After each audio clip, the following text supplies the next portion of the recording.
to talk about what people ask me a lot, and I'm sure they ask you guys too, is how do I get my first gig? How do I get it? You know, it's about that first step in. So I want to talk about a highly controversial subject along those lines, demos. When is it appropriate? When would you not do a demo? I'd love to hear your thoughts, each of your thoughts on taking that risk. And when have you done it? Would you recommend people do it? Does it depend on where they're at in their career? Pedro, what are your thoughts on demos? I've been lucky enough that for the 3 games I've done, I was called in for because of things I had done prior to that and never demoed. I've demoed for a bunch of films and TV shows, but for games, coincidentally, it was just the process. You know, someone saw something I did and they thought the game had something to do with that, and then that's how I got my foot in the door. Having said that, I mean, if you're a beginning composer or someone who's trying to break into the industry and you get a call to do a demo, I'd say, yeah, jump on it and do the best you can. That's the way to break in sometimes, right?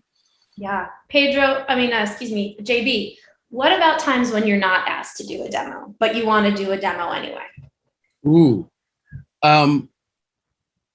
Well, then do the demo, because there's no better way to get your ideas and your passion across for the storytelling for the game than actually giving a piece of music that illustrates that. I mean, music is such an ethereal thing. We can talk about it from, morning to evening, and people will not understand exactly what you're trying to tell them until they hear it. Yeah. So having a demo that really gives your unique take and your unique voice a chance to shine is probably the best way to make an impression if you don't have a body of work out there that people are already familiar with.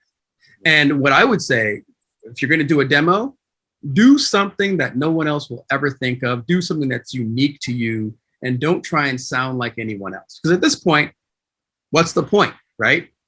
Throw it out there. It's virgin territory for you. So go ahead and why don't put something out there that really speaks to your voice and your experience. Yeah, I love that. Steph, what's your take on demos? Do you do them? Do you hate them? It's a mixed bag. I think, yes, I've always done a lot of demos. And great example is Assassin's Creed Siege of Paris. Sarah, you brought that to me and John Clark brought that to me. And I made a reel and they asked me to write a demo just to see kind of what my take would be for the sound of the game.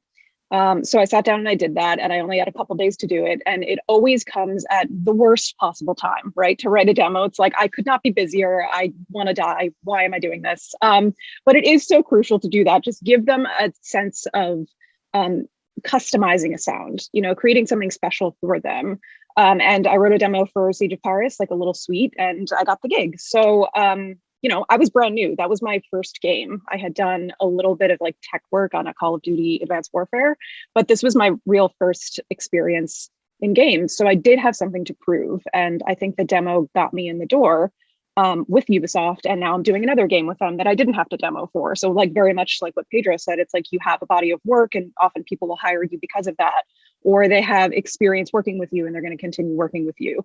So if I had just been like, no, I'm not going to do that demo, then I don't think I would have been considered. So it's always worth doing, no matter how busy you are. And as JB said, like, take a risk. It's take a risk and push the envelope even for yourself. Because I do think there's a lot of room for experimentation and risk taking in the video game sphere. And I kind of felt like I did that with my demo. I sort of went a place I normally wouldn't have gone. And I think that at least that experience paid off for me. So do the damn demo. It sucks sometimes. It really does. But do it, because you oftentimes have something to prove, especially when you're starting out.